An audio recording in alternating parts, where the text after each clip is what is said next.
शिथिल पड़ गया तो भगवान शंकर को उस दिन अपमानित होना पड़ा, अपमानित होना पड़ा। धनुरुद्ध संक्रुद्धो विदेहेषु महायशा देवरातस्य राजर्षो ददौ तेषाम हस्तो ससायकम। उसी दिन भगवान शंकर ने इस धनुष का परित्याग कर दिया। भगवान शंकर ने कहा कि आज के बाद इस धनुष को मैं नहीं लूंगा, इस धनुष का मैं परित्याग कर दे रहा हूं।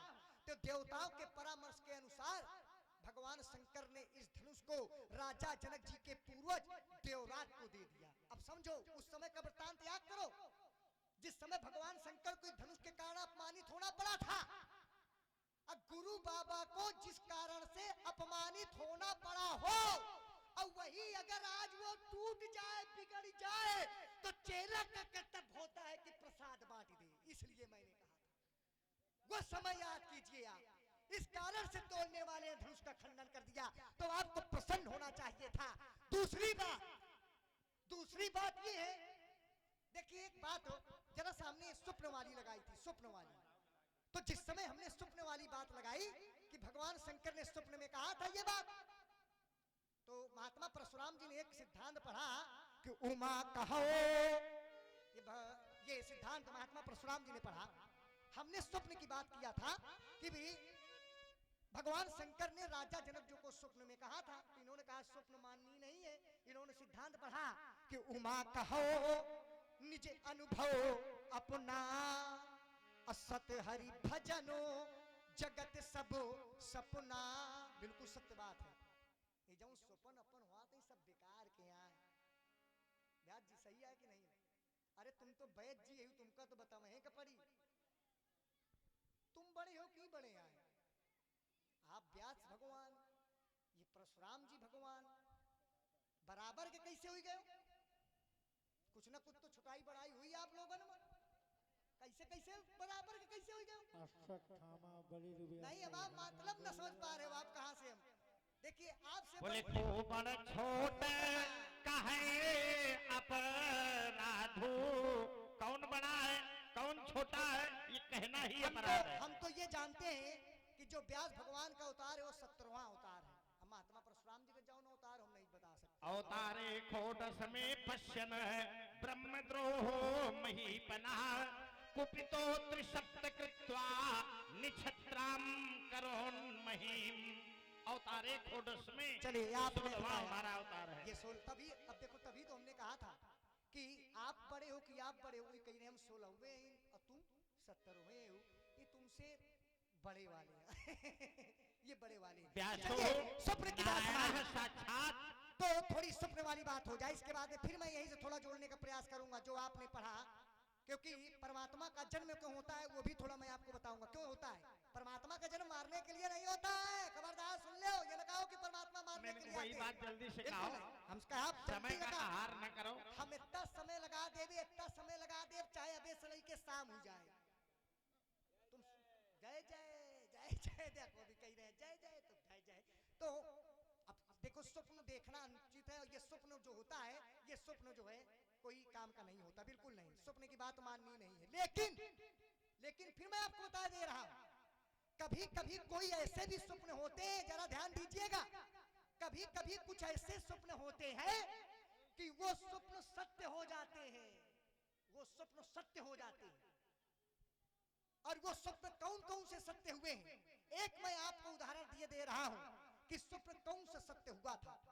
जब परमात्मा के भक्त के द्वारा स्वप्न किसी प्रकार का देखा जाता है, जो परमात्मा का भक्त होता है, अब परमात्मा का भक्त कब होता है, तो सर्वधर्मान परित्यज्यो मामे कमो शरणम वज्रो अहम त्वामो सर्व पापे भो मोक्षयिष्यामि मा शुचः।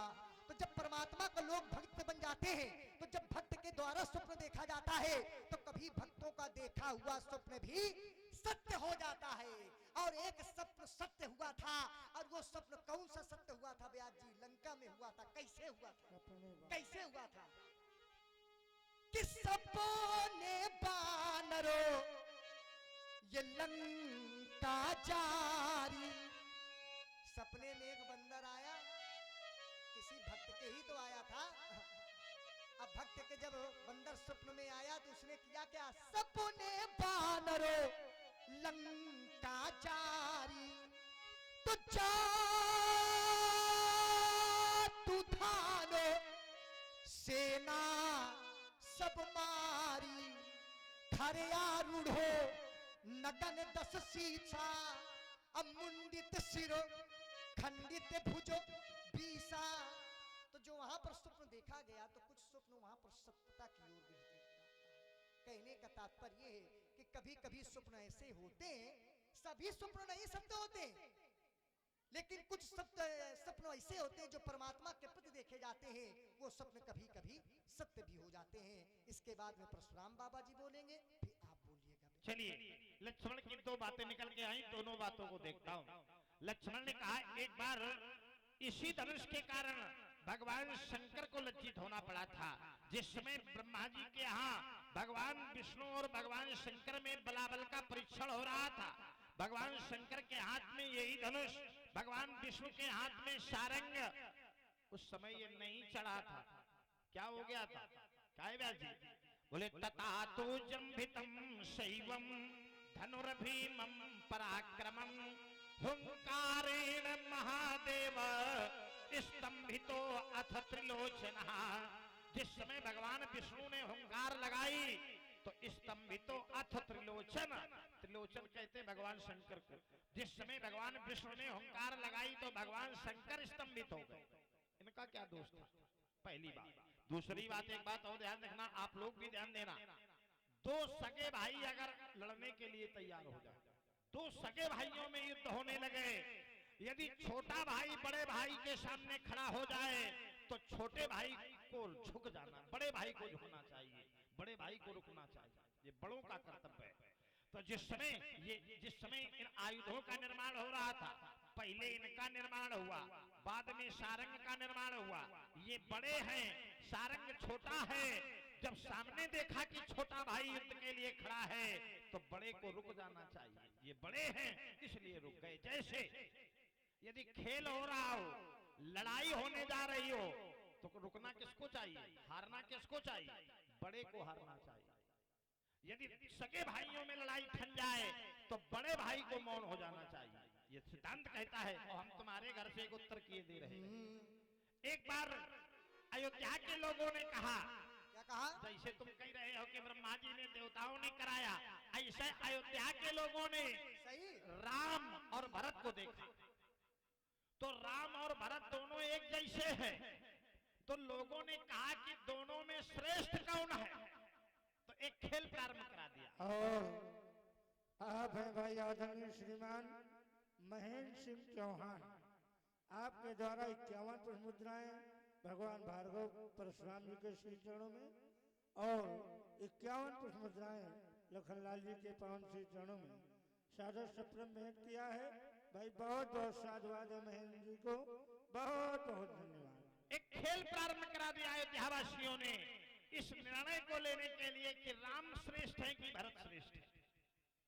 तो क्या किया, राम जी ने अपनी हार स्वीकार कर ली और भरत को जिता दिया। वैसी कि मैं प्रभु कृपा रीत जिए जो ही और हारे वो खेल जितावत मोही। भरत कह रहा है, मैंने देखा अपने प्रभु को कि हारे वो खेल जितावत मोही, स्वयं अपनी हार स्वीकार करके मुझे जिता रहे। तो यही बड़प्पन है, यही बड़प्पन है।